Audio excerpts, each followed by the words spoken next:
Olá, está começando mais um Meio Ambiente por Inteiro, o programa que discute e analisa temas que fazem a diferença no dia a dia de todos nós. O aumento da temperatura no globo terrestre nas últimas décadas foi grande. Pesquisadores afirmam que o século XX foi o mais quente dos últimos 500 anos. O principal responsável pelo fenômeno é o efeito estufa, gerado a partir do lançamento de gases poluentes na atmosfera pela derrubada de florestas e de queimadas. Como consequência do aumento do efeito estufa, diversos problemas graves poderão afetar o planeta, como a extinção de espécies vegetais e animais, o derretimento de geleiras, o alagamento de ilhas e regiões litorâneas, dentre outros.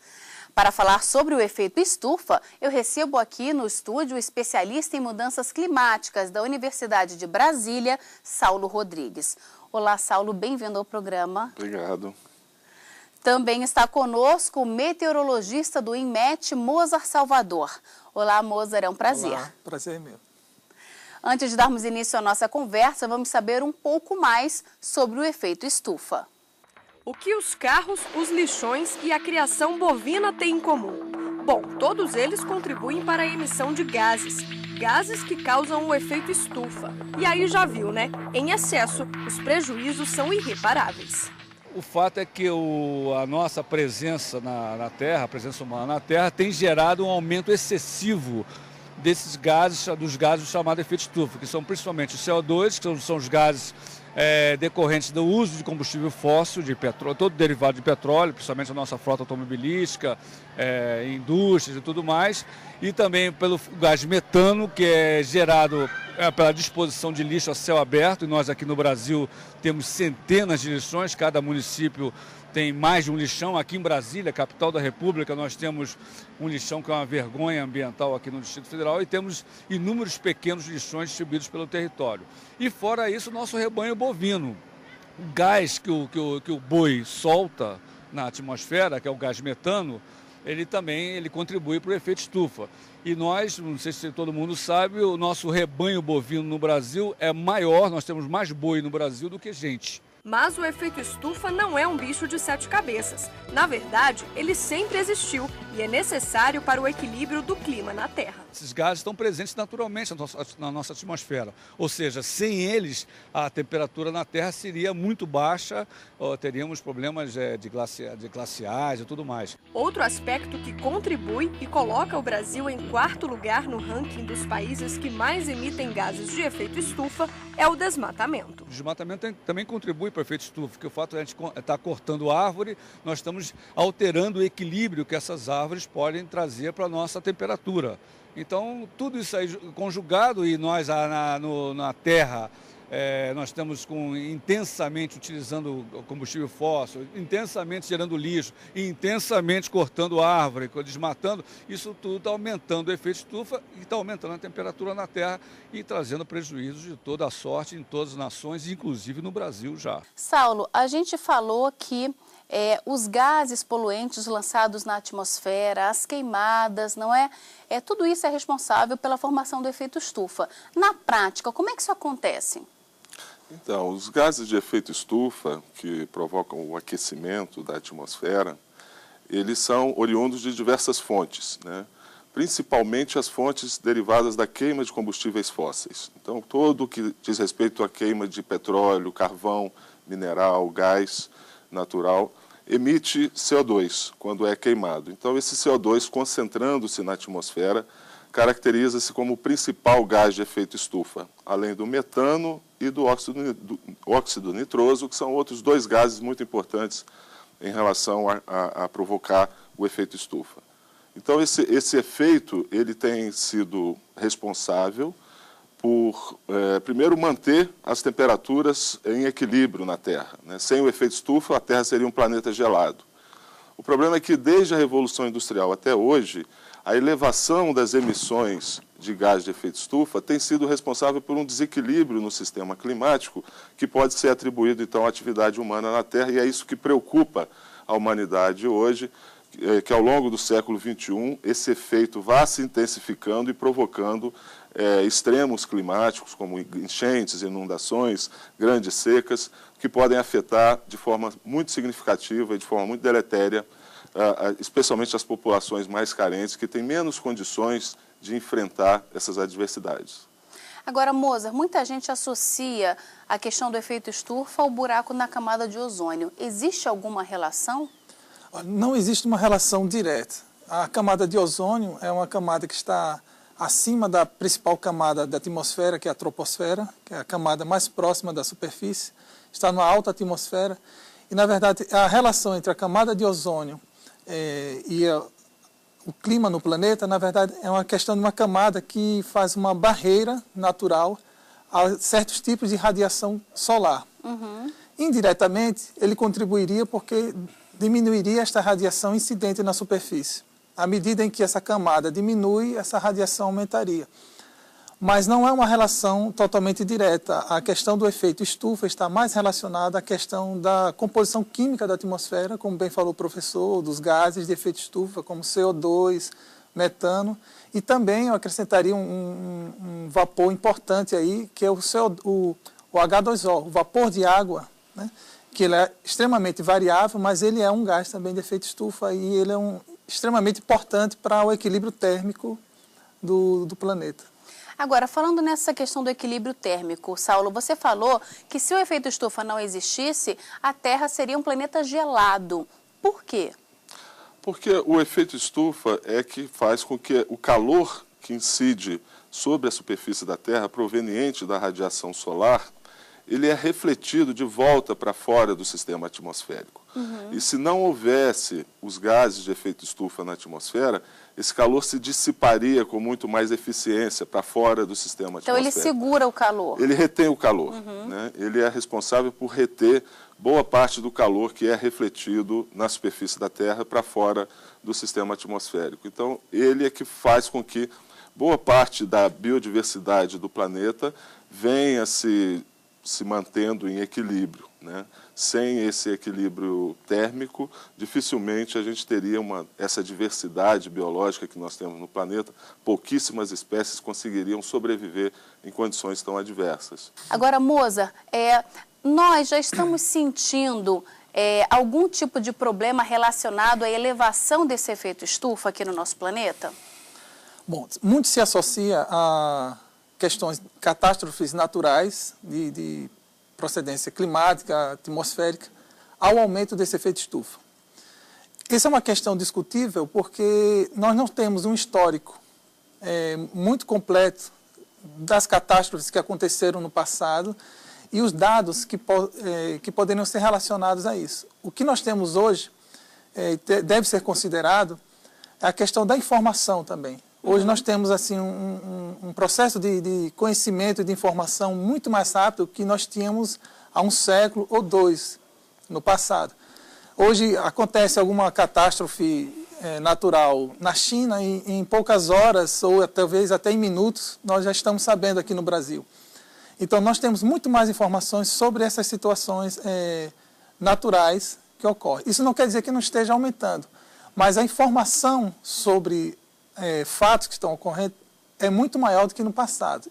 O que dá a impressão de que a coisa se multiplicou, que é 10 vezes, 100 vezes mais do que no passado recente.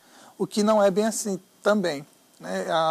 Enchentes, chuvas catastróficas, secas, esses tipos de fenômenos sempre existiram, né? São conhecidos há séculos, né? A Terra já foi mais quente, como também já foi muito mais fria do que é hoje. Então, há uma certa relatividade nisso. Há uma associação, obviamente, à medida em que há uma elevação na temperatura do planeta, na média da temperatura do planeta, obviamente que vai ser associado também aí a fenômenos meteorológicos mais intensos. Se há um aumento de temperatura, há um aumento de evaporação. Um aumento de evaporação vai estar associado à formação de nuvens e, portanto, a mais chuvas. Então, uma relação física lógica nesse contexto. Então, daí também a preocupação com essa questão do aumento da temperatura. Agora, não se pode associar todos esses problemas que vêm ocorrendo no mundo, como essas enchentes, essas coisas todas, somente ao efeito estufa, não é? Não. O efeito estufa, ele sempre existiu, ou pelo menos há muitos anos ele já existe na face da Terra e, como bem falou o professor, ele é necessário para que se mantenha o clima da forma como nós conhecemos e de uma forma favorável à vida como existe no planeta. E esses fenômenos sempre ocorreram. Nós temos registros de secas e de temperaturas frias extremas ao longo da existência da humanidade, registros humanos. E lembrando que registro humano, a humanidade como civilização, ela não tem mais do que 10 mil anos. Num planeta que tem 5 bilhões, ou mais de 5 bilhões de anos, então nós temos um registro aí muito pequeno em relação à existência de todo um planeta. A gente vai continuar conversando sobre o efeito estufa, mas agora vamos para um breve intervalo e daqui a pouco estaremos de volta com o Meio Ambiente por Inteiro. Não saia daí.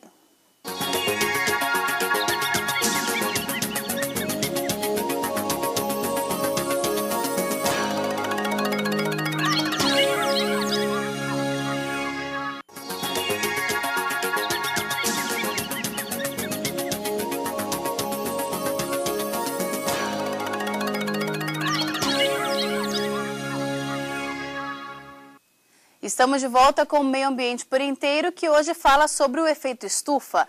Participam do programa o especialista em mudanças climáticas da Universidade de Brasília, Saulo Rodrigues, e o meteorologista do IMET, Mozart Salvador.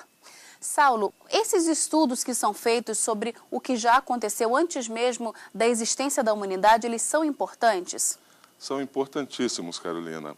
A chave para o pleno conhecimento daquilo que nós estamos vivendo no presente está no passado, né? E, nesse sentido, os estudos paleoclimáticos, que usam recursos altamente sofisticados de estudos geocronológicos, datação isotópica de camadas de gelo em grandes profundidades, análise de composição química dos gases contidos nas bolhas de gelo a grandes profundidades.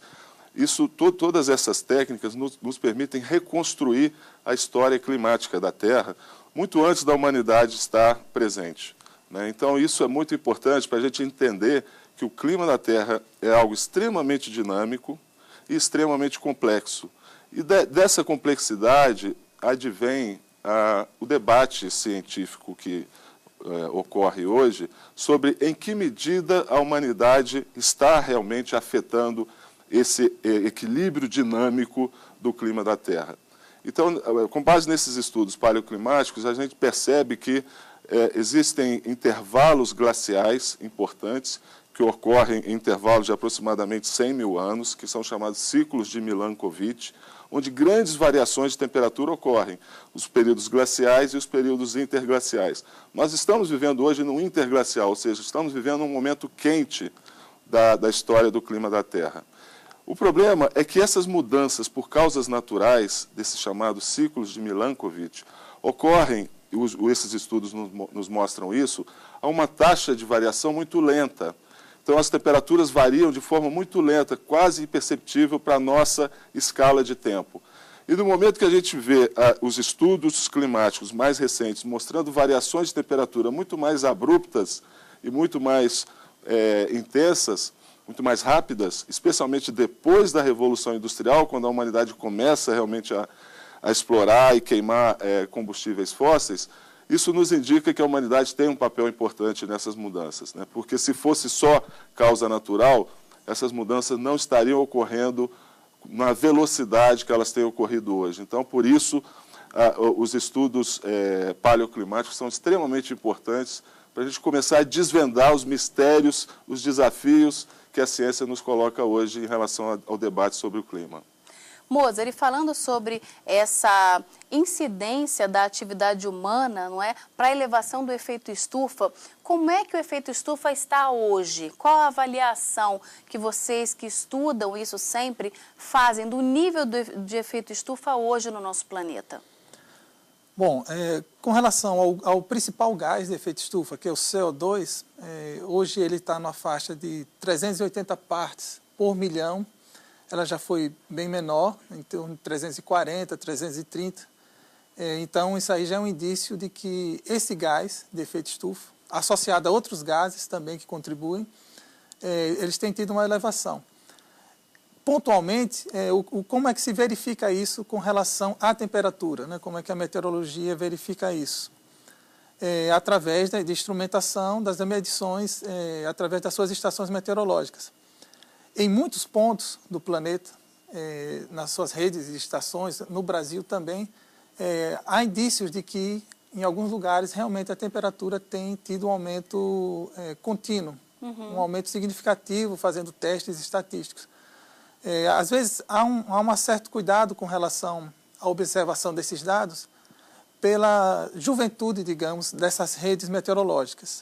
Numa média, as redes meteorológicas aqui na América do Sul, e a rede principal é a do Brasil, elas começaram mais ou menos na década de 60. Algumas estações são bem mais antigas, mas elas foram intensificadas em termos de quantidade a partir dessa década.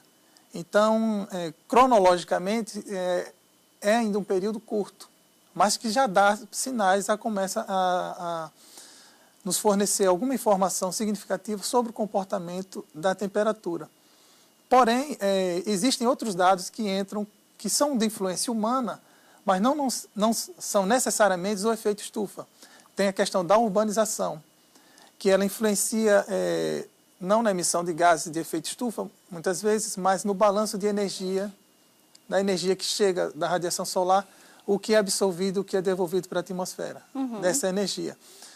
Então, a urbanização, que é quando você troca vegetação, você troca o gramado e põe concreto, vidro, no lugar do que era antes uma superfície natural. Isso aí também influencia, em alguns lugares, isso no Brasil já é bastante nítido.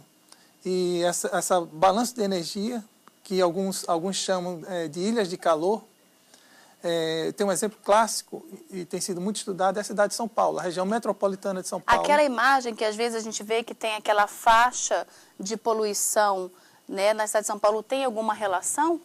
Não, aquilo ali é chamado de inversão térmica e é um comportamento natural da atmosfera. Sim. O problema é que quando tem inversão térmica, ela retém os gases que são emitidos naquela localidade.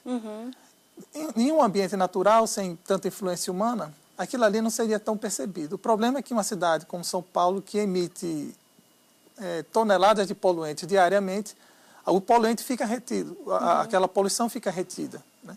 A inversão em si é algo totalmente natural. O problema é o que é retido durante aqueles dias em que há essa inversão térmica, em que a circulação ela não consegue ultrapassar determinada altura da atmosfera.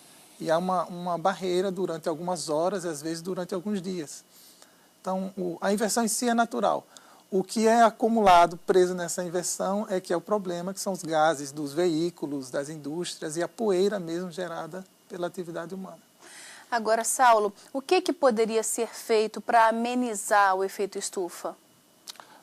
Então, essa é uma pergunta importantíssima, né? Porque no momento em que a gente encontra evidências de que a elevação provocada pelas atividades humanas tem colocado em risco esse equilíbrio do clima necessário para a conservação das espécies e para o conforto da humanidade, é preciso pensar o que fazer, né? Então, exatamente, existem dois grupos de trabalho no painel intergovernamental de mudança do clima da ONU, que são GT, Grupo de Trabalho 2 e 3. Um se encarrega de pensar a mitigação da emissão de gases de efeito estufa. Como reduzir as emissões de gases de efeito estufa, e aí existem uma série de tecnologias sendo desenvolvidas para tornar mais eficiente o uso dos combustíveis fósseis e também para elaborar energias alternativas que sejam competitivas economicamente. Aí entram as energias renováveis, né, onde o Brasil ocupa um papel, diga-se de passagem, de destaque no cenário mundial, com um programa de biocombustíveis eficiente e com uma rede de hidrelétricas bastante significativa. Então, é preciso se pensar a mitigação das emissões para que a gente possa reduzir a intensidade das emissões de gás de efeito estufa da humanidade. E, paralelamente, o Grupo de Trabalho 2, ele se encarrega de pensar a adaptação. Isso é importante porque a gente precisa enfrentar melhor aquilo que já é inevitável, né? Prevê-se que muitas das mudanças do clima estarão ocorrendo, por mais eficiente que seja a redução das emissões hoje. Por quê? Isso porque os gases de efeito estufa têm um tempo de residência na atmosfera muito longo, de mais de 100 anos em alguns casos. Então, aquilo que foi emitido há um século atrás continua presente, fazendo efeito estufa até hoje. E essa acumulação desses gases faz com que muitos dos efeitos previstos em relação à mudança do clima já sejam inevitáveis. Se são inevitáveis, é preciso se pensar também como nos adaptarmos a ela, e aí reduzindo a nossa vulnerabilidade.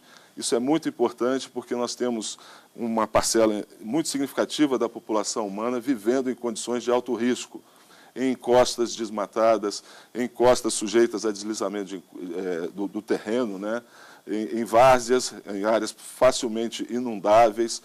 Então, qualquer evento climático extremo pode provocar um efeito devastador, e a gente viu isso na região serrana do Rio de Janeiro, né, o ano passado, um cenário devastador. Então, é possível nós pensarmos medidas que minimizem os possíveis efeitos catastróficos que certamente nós vamos observar ao longo desse século XXI. E, Saulo, a gente sabe que o protocolo de Kyoto parece que foi o documento mais importante, né, que foi assinado pelos países do mundo, onde houve um comprometimento de reduzir a emissão de gases. Até hoje, houve algum outro compromisso e houve algum outro compromisso que realmente foi efetivado, ou seja, os países conseguiram ou estão conseguindo cumprir essa meta de reduzir a emissão de gases? Então, o protocolo de Kyoto é o instrumento da Convenção Quadro das Nações Unidas de Mudanças do Clima para promover justamente a redução das emissões, e ele foi assinado e ratificado por um grupo de países, determinando que os países mais industrializados se comprometessem em reduzir em 5% as suas emissões de gases de efeito estufa até 2012, até este ano, em relação àquilo que era em 1990. Então, não era um desafio nada fácil de ser enfrentado. Você imagina, você pegar o seu padrão de emissão de 1990 e ainda ter que reduzi-lo hoje a menos de 5%. Então, reduzir 5% em relação àquele valor.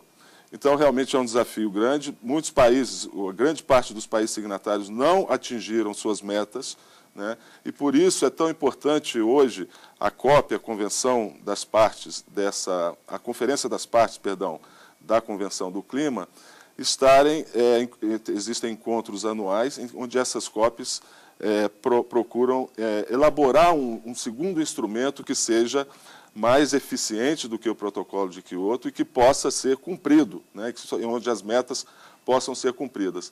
É muito importante esse protocolo, porque uma coisa que nós precisamos observar é o seguinte: existe um efeito bola de neve, um efeito de retroalimentação nessa questão do aquecimento global. Na medida que as temperaturas se elevam, você tem maior taxa de evaporação, maior concentração de vapor d'água na atmosfera, que também é um efeito estufa. Isso faz gerar mais calor.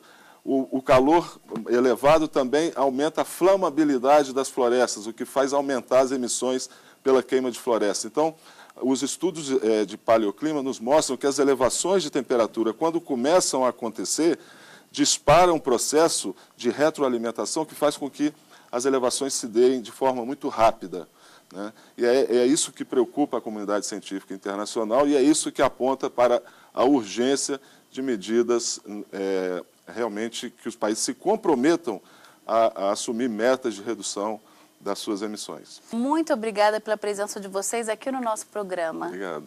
Nós que agradecemos. Obrigada. Obrigado.